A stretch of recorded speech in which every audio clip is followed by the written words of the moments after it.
welcome to the dungeon. This is Lampworking 101.something, and today we're going to be making the Vertebrae Bead. And this is a really easy bead to make.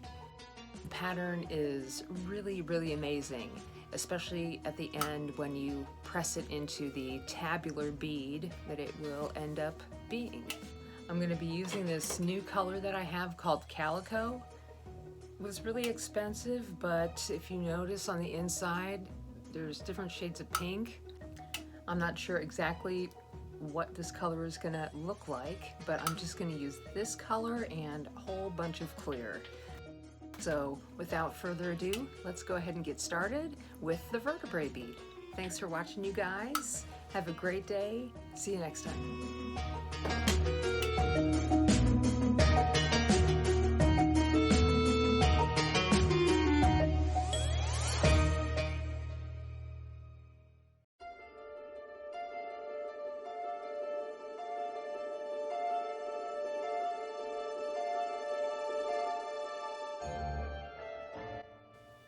All right, we're going to start this little guy up by wrapping all of our footprint beads as long as you want the bead to be. So it can be short, it can be really long. This is about 1 inch high. And I'm just going to do a small barrel-shaped bead to begin with.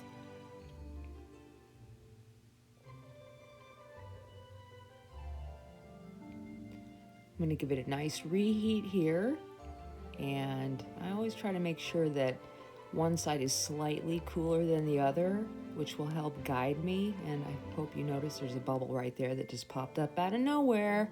So I'm going to have to reheat that bubble, bring it to the surface and pop it. And now you can see that there's that little divot where the bubble is.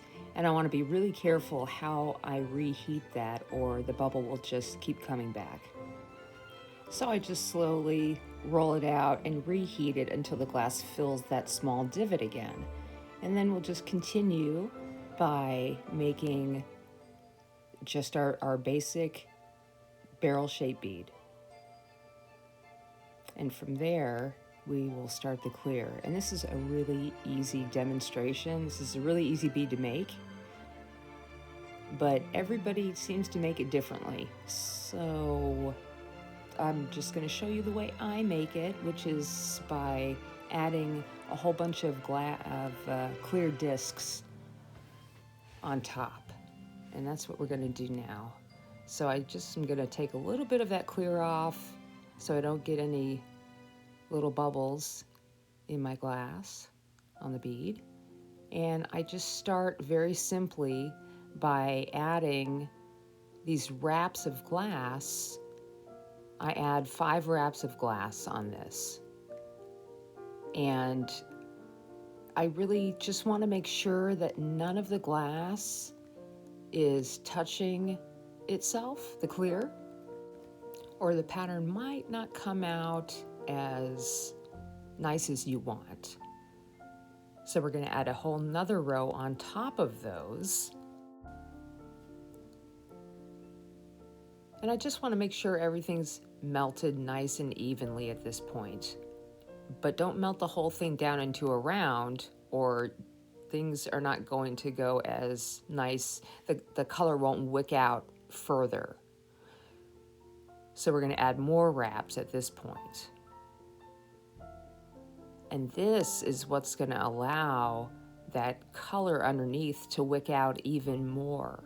So the more wraps that you add, the more that color is going to want to rise up to the surface, as long as the clear is not touching that color. You'll see here in a minute. Like I said, other people do this differently, I think. So now we're going to just heat everything up. I almost said cool. Heat everything up. Gently just push the sides in if they get to, if they get a little out of control. And the rest is just heating everything very evenly, going back and forth from side to side and rounding everything out. Stay in the heat until everything is rounded out. and then we're ready to flatten into our tabular shape.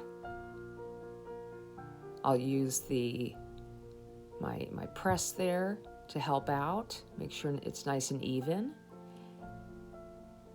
And you're done. You want to make sure though that you fire polish both sides of your bead so you don't have any chill marks. That's going to be really important for a bead like this because it's all about the pattern and design, or any bead really that's flat. You want to make sure that you don't have any chill marks. And we are finished. There's our vertebrae bead, you guys. I think it turned out great. We'll talk about the color later, but the bead is awesome. Thanks for watching, you guys. I hope you learned something, and we'll see you next time.